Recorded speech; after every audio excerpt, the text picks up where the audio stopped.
tetap semangat untuk tetap belajar ya, meskipun masih dalam kondisi pandemi seperti ini.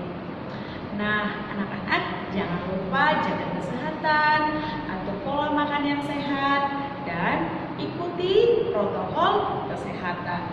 Nah, anak-anak, hari ini kita kembali belajar bersama, dan materi yang akan kita pelajari yaitu dari bab 6, perumpamaan dan mujizat-mujizat Yesus. Nah, pada hari ini kita kembali mempelajari dari bagian B, Yesus mewartakan kerajaan Allah melalui perumpamaan. Nah, anak-anak, sebelum kita memulai pelajaran hari ini, terlebih dahulu kita berdoa. Dalam nama Bapa dan Putra dan Roh Kudus, amin. Allah Bapa yang baik, kami bersyukur kepadamu atas berkat-Mu kepada kami sampai pada pagi hari ini. Bapa yang maha baik, kami mau belajar, berkati kami, hadirlah di tengah-tengah kami, agar kami dapat belajar dan belajar. Inilah doa yang kami sampaikan kepadamu melalui anak Yesus Kristus, Juru Selamat kami. Amin. Dalam nama Bapa dan Putra dan Roh Kudus, amin. Nah, anak-anak yang terkasih, yang menjadi tujuan pembelajaran kita pada hari ini, yang pertama, anak-anak ibu guru mampu mengimani Yesus mewartakan kerajaan Allah dengan perumpamaan. Yang kedua, anak-anak ibu guru mampu menjelaskan ajaran Yesus tentang kerajaan Allah melalui perumpamaan dalam kitab suci. Yang ketiga, anak-anak ibu guru mampu memahami makna perumpamaan Yesus sebagai perwujudan karya keselamatan Allah. Nah, anak-anak yang terkasih, hari ini kita akan melihat bersama-sama yaitu Yesus mewartakan kerajaan Allah melalui perumpamaan. Nah, apa sih arti perumpamaan itu, anak-anak? Perumpamaan adalah cerita kiasan untuk menggambarkan kenyataan yang sebenarnya. Nah, sekarang mari kita melihat apa tujuan Yesus menggunakan perumpamaan dalam mewartakan kerajaan Allah. Nah, anak-anak, dengan menggunakan perumpamaan, orang yang mendengarkan ajarannya diharapkan dapat lebih mudah mengerti, memahami, dan melaksanakan ajarannya dalam kehidupan sehari-hari. Nah, itulah tujuan Yesus mengapa menggunakan perumpamaan untuk mewartakan kerajaan Allah. Nah, anak-anak yang terkasih, di dalam kitab suci Perjanjian Baru, kita dapat menyimpulkan bahwa para pendengar, yaitu murid-murid serta masyarakat umum yang sering mengikuti Yesus adalah kaum sederhana. Nah, mereka adalah para nelayan, para penggembala kambing domba, serta orang-orang yang memiliki status sosial yang kurang diperhitungkan di dalam masyarakat. Nah, melalui perumpamaan, pemahaman yang sulit mengenai kerajaan Allah akan menjadi lebih mudah dipahaminya.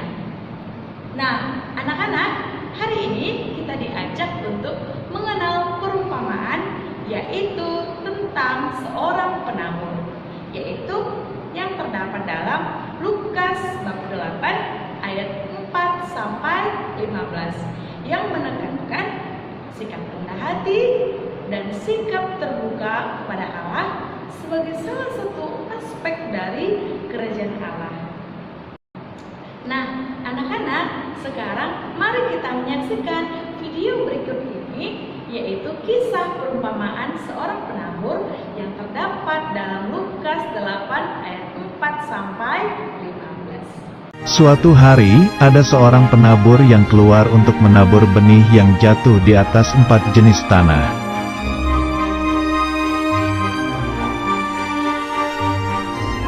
Pada waktu ia menabur, sebagian benih itu jatuh ke tanah di pinggir jalan.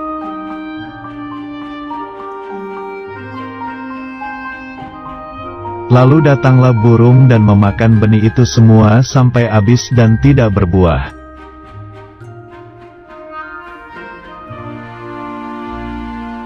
Kemudian sebagian benih jatuh di tanah yang berbatu, yang tidak banyak tanahnya, lalu benih itu tumbuh.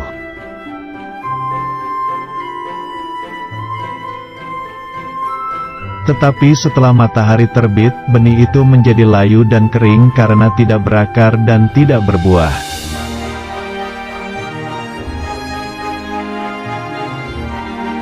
Kemudian sebagian lagi benih itu jatuh ke tanah di tengah semak duri.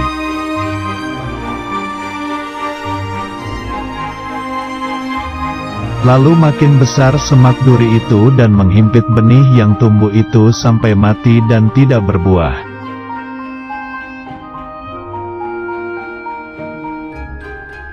Dan sebagian benih itu jatuh di tanah yang baik, lalu benih itu berbuah banyak sekali.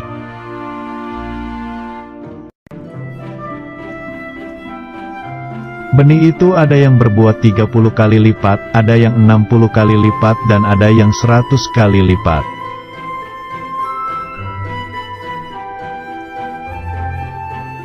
Benih itu maksudnya adalah firman Tuhan, dan tanah itu maksudnya adalah hati kita.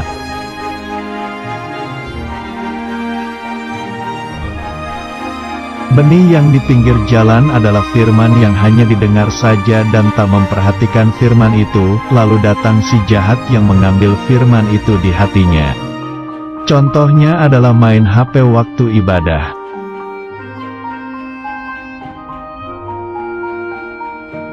Benih yang di tanah berbatu adalah firman yang hanya didengar saja dan tak mempelajari firman itu, lalu datang masalah yang menjauhkan firman itu di hatinya.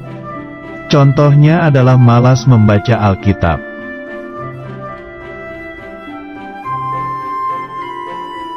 Benih yang di semak duri adalah firman yang hanya didengar saja dan tak mempercayai firman itu, lalu datanglah kekhawatiran menutupi firman itu di hatinya.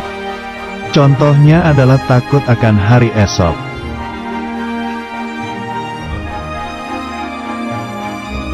Benih yang di tanah baik adalah firman yang didengar dan disambut, yaitu memperhatikan, mempelajari dan mempercayai firman itu.